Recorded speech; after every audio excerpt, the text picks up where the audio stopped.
Hey survivors, if you're new to my page, click and share or subscribe to my channel. Um, I pray that everybody had a wonderful weekend and having a great day. All right. How many of y'all have heard voyeurism? It's defined as the practice of obtaining sexual gratification from observing others. Now you see a lot of narcissists. They're really a hot mess with this because they get off. Sometimes they get off watching porn. They get off watching women undress without them knowing, taking secret pictures and ready to exploit them when they get a narcissistic injury. They go as far as taking pictures of children. They It's horrible. I mean, I worked with a couple of people, and maybe they would take pictures of the client's private parts and then put it all on Facebook Live. um One day I had, my ex-husband was stalking me and I never knew, but I felt that he was lurking somewhere. He had the nerve to tell me that I had a visitor in my house at the time that I did. So I don't know if he saw anything or what, but I know they get off by observing people engaging in intimate um, situations or undressing. And I never forget, I had another situation where I'm in my own townhouse. Okay, I have like a curtain over my window. I don't know where it came from, but a gentleman came up to me and says, "Well, I seen you in your thongs and everything. Well, how did you know I was wearing them if I didn't show you and if I wasn't talking to you?"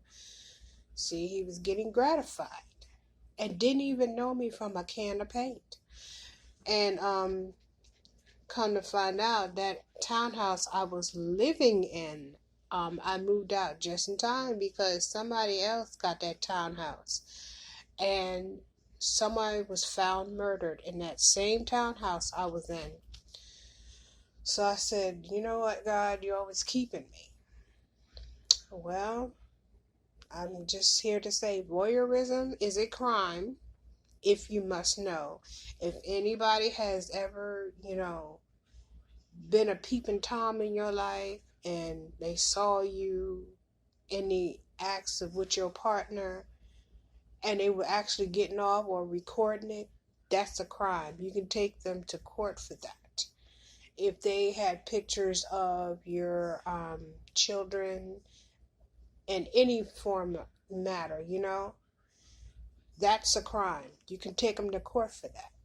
I'll never forget, I was up there helping this lady fix her house or whatever.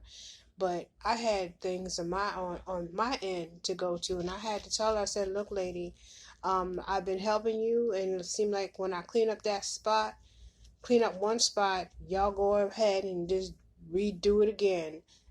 And I was tired of repeating the same old thing, going over the same spot that I have straightened out.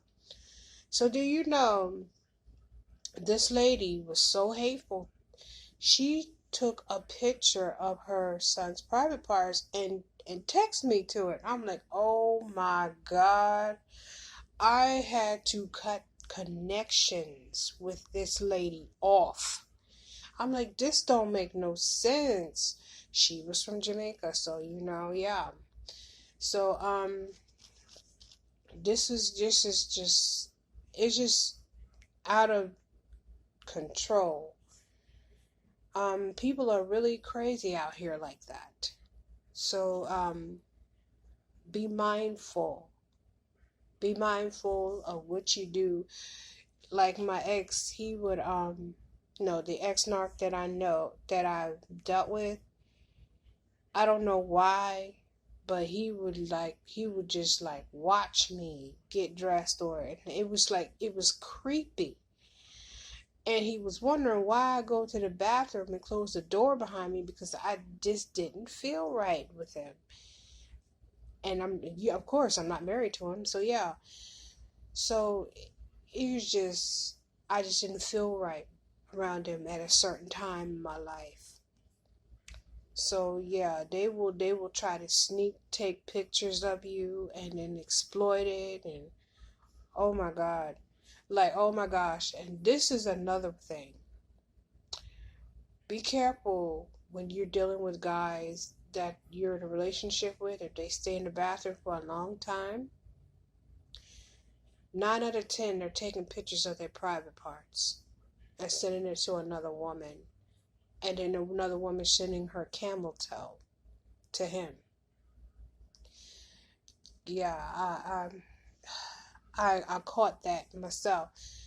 One day I saw an old phone, and some just said, look through it again. Just look through it. There it is. Lo and behold, he had a picture of his limp noodle, sending it to some woman, but then lied and said, I was trying to send it to you. You was in the hospital having my daughter. Really? Really? Did not get that. And I wouldn't want it. But he was lying, and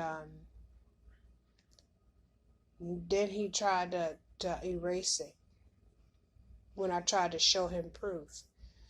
So yeah, they're out here doing that now, and y'all just be careful.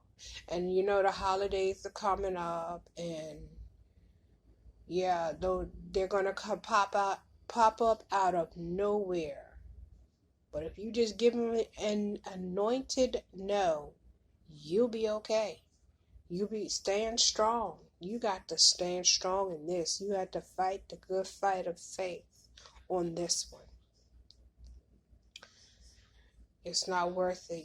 It's not worth your happiness. It's not worth your sadness. It's not worth your peace. It's not worth your space being invaded by negative, hurtful, and hateful people. It's not worth it. It's not worth your sanity. It's not. Okay? So just be mindful. Voyeurism is a crime. And always be mindful of what's going on around you. It don't necessarily have to be your significant other. It could be a stranger just looking at you in a crazy way, in a creepy way, taking pictures out of nowhere in a creepy way. And they'll say some slick stuff like, I like what you got on. I like them leggings. Can I slide through? Do you need a man? Can I be your friend? Can you give me your number? All that crap. So you want to get some before you go off to where you're going? Oh, the devil, they tell you the devil's real. The devil is something else. Yes, he is. So just be careful, y'all. I love y'all. Have a great day.